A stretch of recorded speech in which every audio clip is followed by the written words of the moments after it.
All right, joining me right now is Dr. Pawan Goenka of Mahindra and Mahindra, a man who's really got a finger on the pulse of what's happening, not just on the economic landscape, but particularly in rural India as well.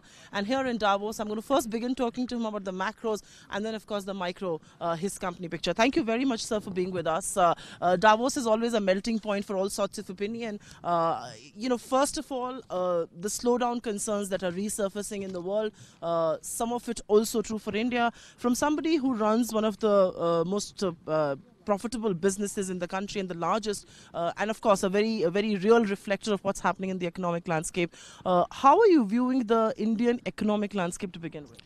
Well, the global backdrop is somewhat of a concern. There's no doubt about it, coming because of trade tensions that we see, some other macros that we see. But in India, we do have several tailwinds, I would say. I think the reforms that have been put in place in the last 2-3 years are beginning to now work. They are getting streamlined, they're getting sort of smoothly executed, GST, bankruptcy norms, even demonetization. And I think the capacity, that's the most important thing, capacity for many industries is now coming to a point where more has to be added. So we have seen for a long time that there has not much investment capacity. And I think that cycle will start now. And by now, you mean how many quarters before has capacity utilization gone up? Yes, it's gone up, definitely gone up. Normally we say once we get to 80% or so, then new capacity does get added. And I think we are reaching that point in most industries for most companies, not for all, but for most. We, for example, will be adding capacity in some of our plants. And many auto companies, many tractor companies have announced that they will be adding capacity.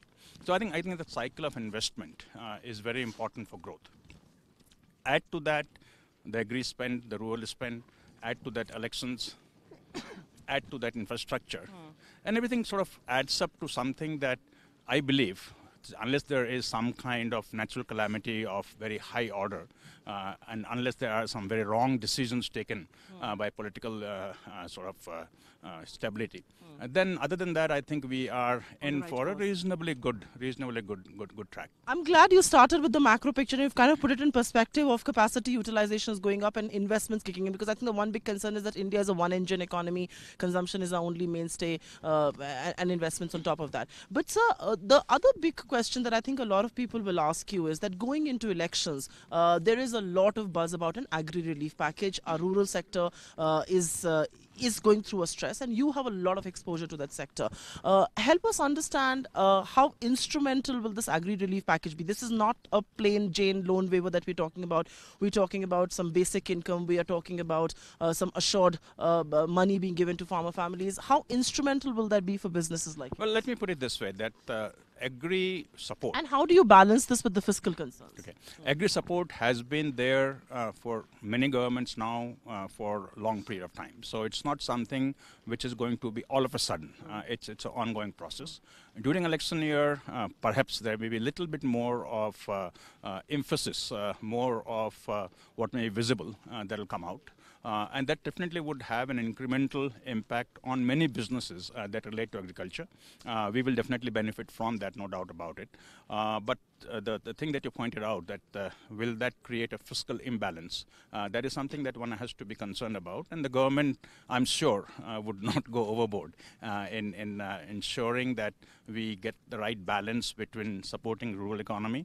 And of course, rural economy also is a vote bank, and also balance the fiscal.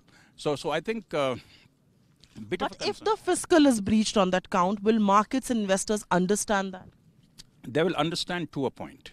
So if you go 0.2, 0.3 beyond the limit, that's okay. And I think everybody's expecting that. But if we stop investment, that will be the big concern. If the government stops investment in infrastructure, which is long term, and if all of it goes into revenue support for farmers, then I think there will be a concern among investors and industry also. You know, one more big macro question before I move on to your business, and that macro question is that 5 years in office, the Modi government has done a lot. Some more needs to be desired. As somebody who runs a big business in India, and you've really got your skin in the game, how would you assess this term? What are the big hits and the misses? Well, there are many hits. There's some misses also, but there are many hits. I think one of the biggest thing that we perhaps don't realize is going up from what was 142 to 77. and ease of doing business is not a small achievement in a short period of 3 years. And that kind of shows that if there is a political will, India can achieve almost anything. And to go from 77 to 50 can happen if the same kind of emphasis focus continues. Same thing to be said for GST. It's not an easy thing to do. There's so much opposition, so many conflicting pushes and pulls, yet we have managed to implement that. So I think that's a very big hit. The bankruptcy norm is a very big hit. Demonetization, duty is out. A lot of people say it was ill-timed, it didn't get executed properly. So I don't know how much impact it had. Some impact for sure, but a lot of it is beginning to wane out, I must say. Beginning to wane out. So overall, I would say that even in trade, there has been a lot of sort of thrust put in many bilaterals that have happened. So overall, I would say there are many hits that have happened in this 5 years. Let's turn to your business specifically, and I think I can't have Dr. Pawan Goenka and not talk about tractors in Mahindra and Mahindra and all of that. Last quarter, you revised the tractor guidance to the lower end of 12 to 14%. Given this whole buzz about an agri-relief package, the demand from farmers, so two questions there. Is that peaking out, and could that guidance be re-revised? No, I don't think so. Not for this year, because the tractor sales perhaps are not affected so much by agri packages. They are not affected by loan waiver, because the farmers who get loan waiver are not the farmers who typically buy tractors. And therefore, unlikely that this year we are going to be able to revise upwards from what we have said. This quarter is going to be a quarter where we would probably be about even compared to last year, but last year was a good quarter. So that's right now about as good as it can be. Fair point. 2018 was also a year when you had some very key launches, but unfortunately those launches coincided with an industry that was very weak. What are the headwinds coming in your direction, and what are some of the things that's going to aid growth from here on? Well, I think many of the headwinds that slowed down the auto industry are behind us now. If you look at October, there were too many things going wrong. The crude prices were very high, exchange rate was very bad, commodity prices were going up very rapidly. There were some concerns on interest rate, though not very big, and there are some regulatory changes that happened which increased the prices of vehicles. So all of these things led to a very poor festive season. And we have seen the impact of that in the month of November, in the month of December. And I think that from this month onwards, we are starting fresh. And therefore, we should begin to see a normal growth that we would expect 8 to 10% growth in the industry starting this quarter. Fair point. And Dr. Goenka, when you said 8 to 10% growth in industry, how does this augur for the utility vehicle segment? Well, right now, UVs and passenger cars are about neck to neck. I think at this point, passenger cars are about 100 basis points ahead. 6 months ago, UVs were 100 basis points ahead. So I would not think that there will be big difference between UVs and passenger cars for this year. I have to ask you a question on electric vehicles, because that's where you are a pioneer and you're in some sort of way leading the industry in that direction. A quick question there, and we've been speaking to a lot of people here, the IEA, and everybody believes that is not going to be possible without the subsidies, without the government initiative, without being incentivized. So A, your thoughts on that, how much you agree with this, and B, also, is the ecosystem kind of coming together, 180 kilometer parameter, the charging points and all of that, because those have been the big fault lines as far as the UV segment is concerned. Well, we are standing here in Davos, snow-covered, and we have to talk about electric vehicles, because if I go around here, there's a lot that's being talked about in Davos about sustainable mobility, about shared mobility, about electric vehicles. And I'm happy that Mahindra took that route, that path, several years before it became fashionable to talk about it. I would not say that I'm happy with where we are as a country in electric vehicles. I think by now, with all the thrust that has happened by state governments, by central government, we should have been further ahead. But I'm still encouraged to see that things are coming together, slowly but surely, coming together. Infrastructure, there's some action, not enough, but some action. The incentive packages by state governments, many states have now come forward. Shared mobility players beginning to look at EVs as something they must get into. All of that is happening. So I think I've said this before, so I hesitate to say. Are you on track for the 500,000 and 2,000? Not quite. Not quite. Maybe we are midway. The big change that has happened in the last 6 months is focus on electric three-wheelers. And in some sense, India will probably take a very different path than other countries. And three-wheelers could become the big stay in electric vehicles in India. A quick last question before I let you go and not freeze out in the cold here, and that has to be the union budget. Your 3 items of wish list, if there are any. Well, this being a interim budget, I don't expect any big bang. The noise around it doesn't seem to be interim. I don't know. Not see. First of all, indirect taxes will not be the headline anymore, and normally we used to look at indirect taxes, so that's out. Indirect taxes, I doubt that much tinkering will happen.